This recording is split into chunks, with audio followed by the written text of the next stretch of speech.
funny people, we got your headliner coming up in just a little bit, but I'm gonna bring up your feature next. He hails all the way from Portland, Maine. He's been featured in High Times magazine. He's recently opened for T.J. Miller, and he's been featured at the Gathering of the Juggalos, so you know you're in for a treat. Put your hands together for Ian Stuart. Woo!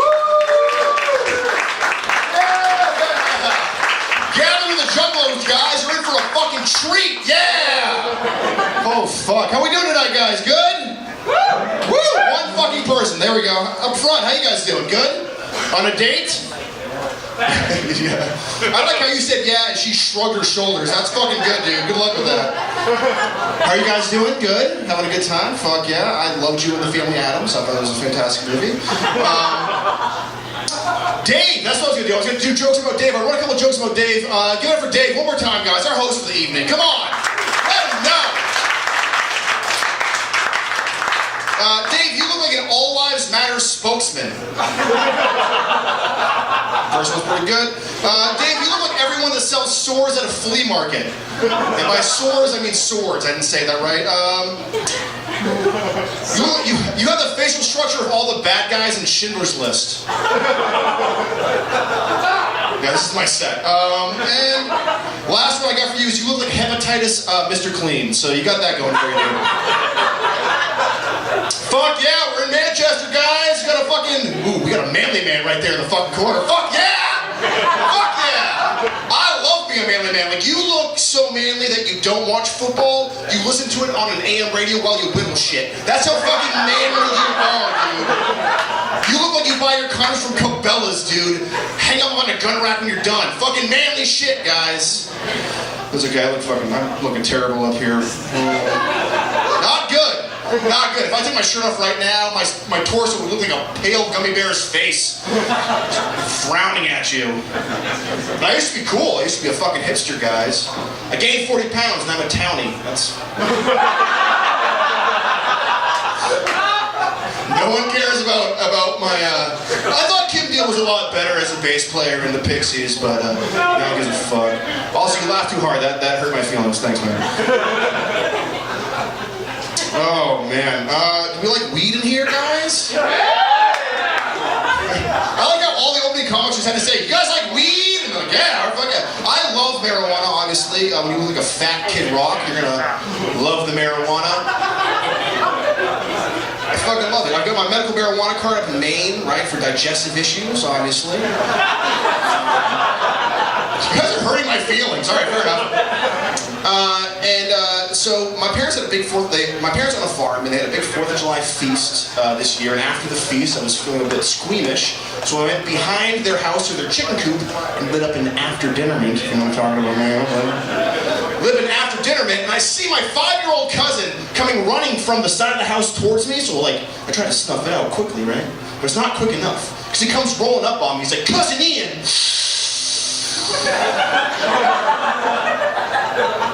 What's that smell? I had to play it off. I had to be the cool guy, right? I was going, "Oh, no, really, buddy. It's just a skunk, right? It's just a skunk." So he calls up to my mom. He's like, "Oh, Dad! Ian's smoking weed with skunks!" You're a little narc. It's okay, though. My parents don't care. My parents are hippies. Any people here with hippie parents? I like how you raised your hand like we're in school. Good Lord. Thank you, Trey from Fish.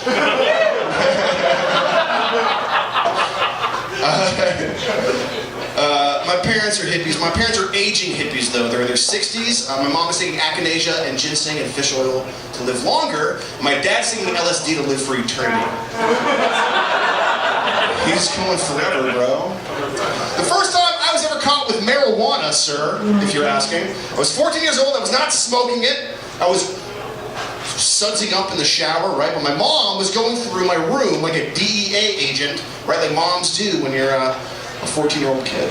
And she finds this little Altoids wintergreen container with like the crappiest like fish flake pot, and she freaks out. She freaks out, she grabs the Altoids container, she runs into the bathroom where I'm sudsing up, she grabs me by the arm and drags me stark naked into the kitchen where my dad's waiting. And he's fuming mad. She's got the Altoids container like a bad grade, right? Waving around. Is this your pot? Is this your gosh darn pot, Ian? Before I can even answer, my dad jumps in with, and it's not even good shit!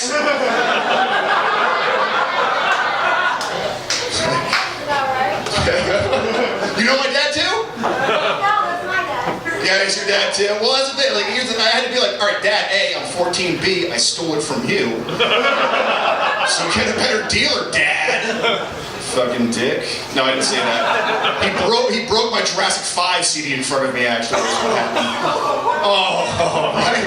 Like how the hipster in the fucking chorus like, oh, Jurassic 5? Quality Control was a classic. All right, it doesn't matter. I want to talk about this one. Wait, what? Power in numbers? What? I don't even know what you're talking about. This is not a TED Talk. I have no idea what you're talking about. Power in numbers. I have what? Explain. Jurassic 5. Oh, Jurassic 5's Power. Their best album is Power in Numbers, and I said Quality Control, which is their first album. We should have this after the show. We should not talk about this now. So, what are the gun laws like here in New Hampshire? Alright, everyone that just went woo and awesome, don't rob those people because they have guns. Maine is very liberal with guns, and Maine passed a law recently where you can just take a gun, anyone can take a gun, put it in their back pocket and walk around like they're in a DMX music video. And that's what we're doing up in Maine. And I've never been like a weapons guy, let alone a gun guy. Like I literally held a handgun and fired it one time. I fired it like this. I'm not a gun guy. But with the changing laws, and I live in a kind of like a gross part of Portland, Maine, my buddy's like, you gotta get something, bro. You gotta get something. Guns are cheap now in Maine. Just get something. Look at it. I was like, all right, cool. Maybe I should check it out. So I went with my girlfriend down to Cabela's to check out some guns, and I found a Glock 9. Does anyone know what a Glock 9 is in the room? Holy fuck, you're scary. All right. Well, I like the Glock 9. It was fairly well priced, and I don't know anything about guns, and I was like, what do I need to get the gun? And he's like, well, you don't need a permit, you don't need a license, and it'll take you 15 minutes to clear that background check if you don't have any federal offenses. I was like, I can get this gun in 15 minutes. So you can get this gun in 15 minutes, hollow point bullets, load it up in your car, and drive around Maine. I was like, holy shit. Yeah. Yep. Fuck yeah. And I was a bit taken aback. Again, I'm not a gun guy. My girlfriend's with me. She kind of tugs on my sleeve. She's like, Ian, you're not a gun guy. Remember that? You are more of a dog guy, though. And I am. I love dogs. And she was like, maybe we should get like a big, rowdy dog, and that could be our protection. Fantastic idea, lady. So we went down to the Animal Refuge League and we walk around and we find this 75-pound blue-nosed pit bull named Thor. Perfect. Fuck yes. I want Thor. This is perfect for me. I'm a dog guy. It'll be perfect. So we go to the counter. Very nice lady behind the counter. And I go, hey, I've never adopted a dog before. What do I need to do to adopt this dog? She goes, well, you're going to need a license. You're going to need a permit. Just take it 5 days to clear that background check. Step back and I go, I'm going to go get a gun. And then she got really nervous because she thought I meant I was coming back. Stealing all the dogs! They're all mine! DMV's worse. Especially when you bring a gun. They don't like that at the DMV. They're not a big fan. I found a bag of weed yesterday, guys. Give it up. Finding a bag of weed. Fuck yeah!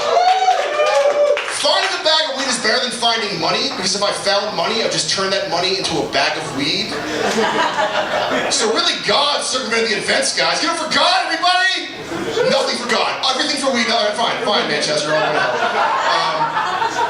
But what happened is I went out and I ran a couple errands. And I came back with some groceries, and in the middle, the threshold of my doorway like near my porch, was this big, beautiful bag of weed.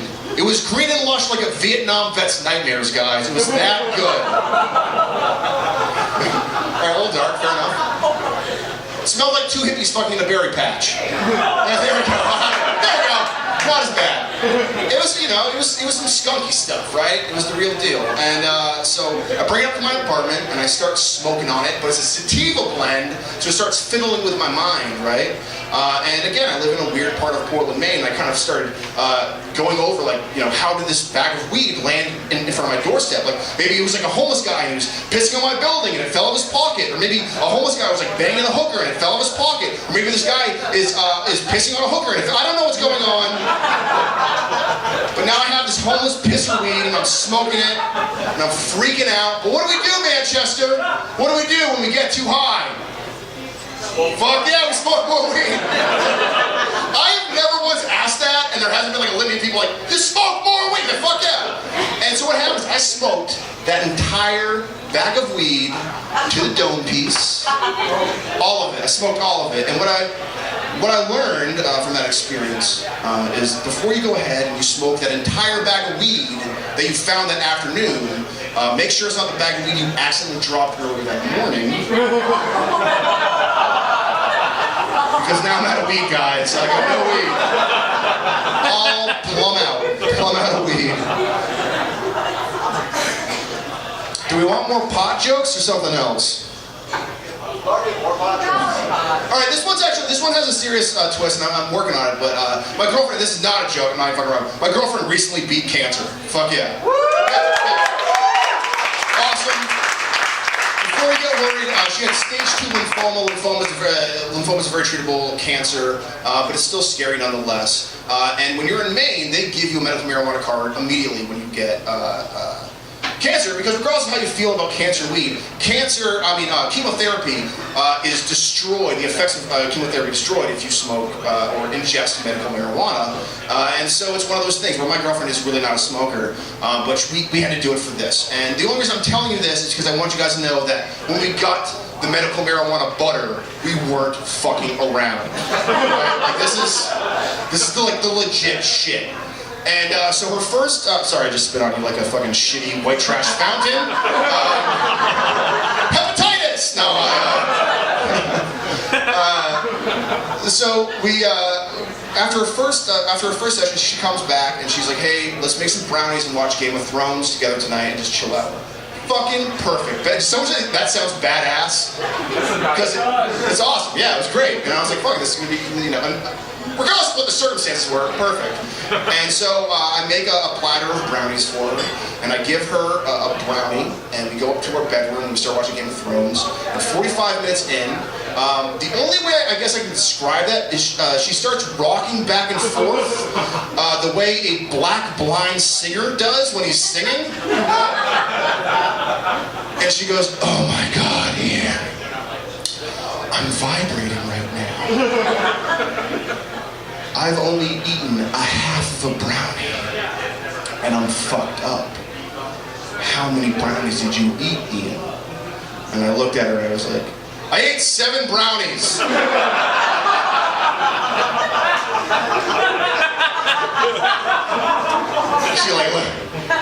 She's like, oh my God, Ian.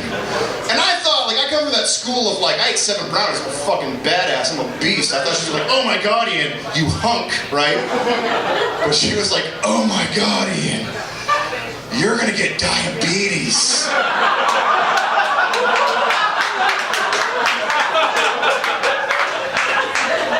I might already have it, baby. You might be there. And this is the silly part of the joke, but so we were, you know, I was obviously kind of worried about my health. I don't eat very well, and she wanted to go see a doctor. And so I went and got the full checkup with the doctor. And at the end of the checkup, the doctor is standing in front of me with a clipboard, and I'm sitting on the parchment paper. And he's looking at the what was it not called parchment paper? Was it there like a technical term like ass paper?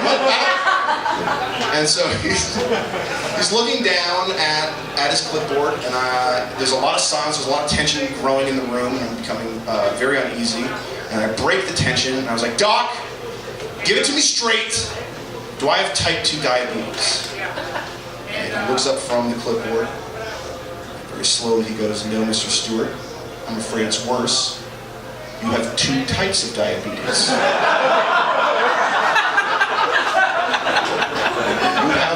the diabetes. It's such a silly joke. Dave, how much time do I have left? 30 seconds. Oh, for real? Can I do one more joke? Of course. All right, so this is my last joke of the. I'm so sorry, I went long. Does anyone here remember scrambled porn? Guy in the corner, scrambled porn. I like how the gun guy is also the porn guy. Fuck yeah. Fuck yeah. If you guys don't remember, scrambled porn, if your parents got like 60 channels of cable, do you know exactly what I'm talking about? All right, boom. Always a lady up front, she's like, I watched it. Like, all right. So your parents would pay for 60 channels, and then they'd have all these scrambly channels, like going out past it. And so channels 88, 89, and 90 were these scrambly porn channels. I like how everyone is not laughing, just nodding along with me. And at 10 o'clock, the sound would come on. Do we remember that too? 10 o'clock, you'd hear the moans and the groans. And when I was 14, man, it was a fucking blessing. And I remember one night in particular, I'm downstairs in my parents' basement on channel 88, right? It's all scrambly. It's 10 o'clock. The moans and groans are out of control. I'm going at it myself. And yeah, I'm having a good time. And occasionally, if you were lucky, the porn would unscramble for just a second, and you'd see like a hard body or like a titty or some shit like that, right? So this night is not unlike the others, right? So, and the screen unscrambles. It turns out I'm not watching porn. I'm watching pay-per-view wrestling. Which was better because everyone cheered when I came, guys. Thank you so much for listening. I appreciate it. That was okay, let me know.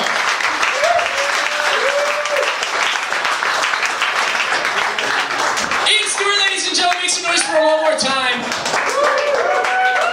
Fucking hepatitis C Mr. Clean is gonna be my Halloween costume next year. I'm proud of that. Love Ian. Guys, ready for your headliner tonight or what?